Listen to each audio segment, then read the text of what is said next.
So you can know a very old illustration or example to explain it. I believe it comes from India. Is you could use anything, but they use honey. So you can know honey by examining the structure of honey and where it comes from and how it's produced by the bees and the molecular structure and the chemical composition. And you can write several PhDs about honey, and you can know everything there is to know. Well, perhaps that's even impossible because there's always more to know, but you can know a lot about honey. So there you are, a doctor of honey, after you have successfully defended your thesis. And one day somebody asked, have you actually ever tasted honey? No. That's not part of my PhD. If you taste honey, you would know nothing about it necessarily. But there's a different knowing there that is more immediate, direct, nothing to do with concepts. But you know honey on a level that is deeper, in a way, than this person who only knows honey through concepts. And now we can apply that first to yourself, and also, of course, we can apply it to other people. How do you know somebody else? But you have to start with yourself. So, in addition to knowing yourself as this historical person, which really is knowing about yourself, you know all kinds of things about yourself. And you can talk about it for a long time. You can write your autobiography, and perhaps some people will be interested in it, or not. Everybody has their own autobiography in their head. And it consists of things that you can talk about. So an autobiography consists of stories. This is what happened to me, or this is what I did. Let me tell you the story. And this is what I experienced, that's what I suffered.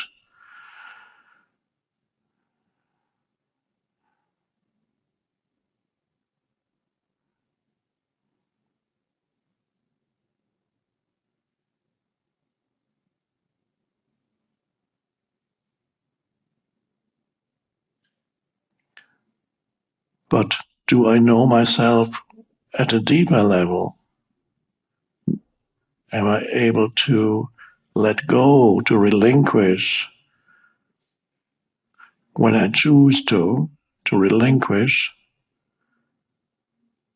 all conceptual knowledge about myself, all narratives and stories, and not live through the narratives and stories, although I'm able to remember them when I need to. But am I able to know a deeper essence that enables the narratives to exist, to be? You need to be conscious to have a narrative, a story. You need to be conscious to perceive things with your senses. You need to be conscious to have an emotion. All these arise. They are objects that arise in, let's temporarily call it your consciousness, but it's not yours. They are all objects that arise in consciousness. So your life consists except on the deepest level, your life, what I call your life situation is the term I choose to use, consists of the arising of objects in the space of consciousness or the light of consciousness.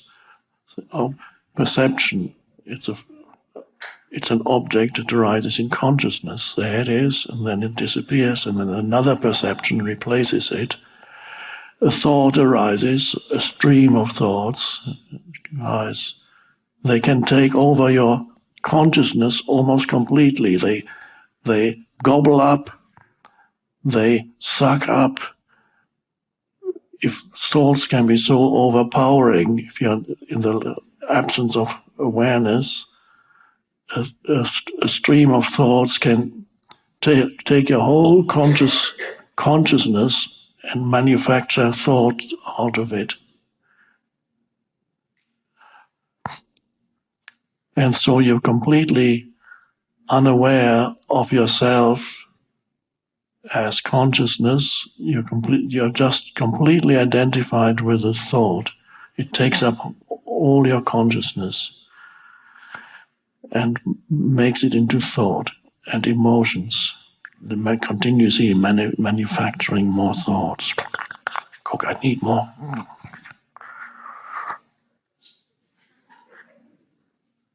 And you can see it when people talk to each other sometimes, how they are taken over by a stream of thought and confuse it with who they are. And then they have to defend that stream of thought, whatever that stream of thought is saying, whatever position whatever perspective it has.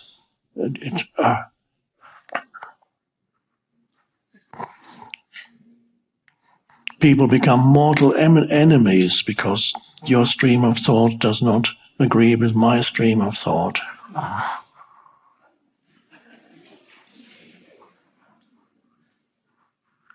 And groups do it because there are collectives that are dominated by certain commonly held, jointly held beliefs. There are some collectives that are held together by belief systems, ideologies. And everybody takes it on board. And then there are other collectives who have conflicting ideologies, and they become your mortal enemy.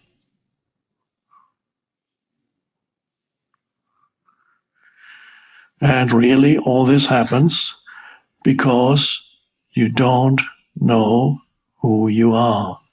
You only know yourself as an object in consciousness.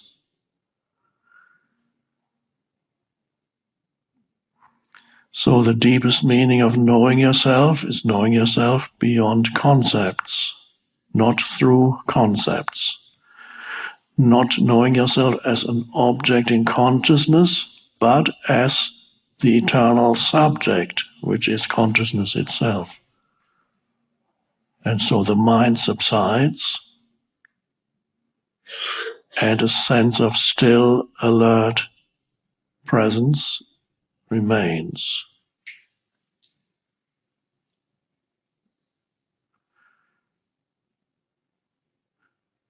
I am, and now you don't need to add anything to it. You just know that you are, the beingness of you. And if that can be sustained in the background, so to speak, then you could have a discussion with somebody and you can put forward your point of view, which are thoughts, without making that person into an enemy because he or she holds opposite or conflicting points of view. And you can have a conversation, and while you're having a conversation, you remain spacious inside. But you can still clearly state your point of view without having a self-identification with your point of view. This is how I see it. but you don't derive your sense of identity from that mental position. But you don't have to give up all mental positions. You just recognize them as thoughts. You happen to this is how I see reality, this is how I see that.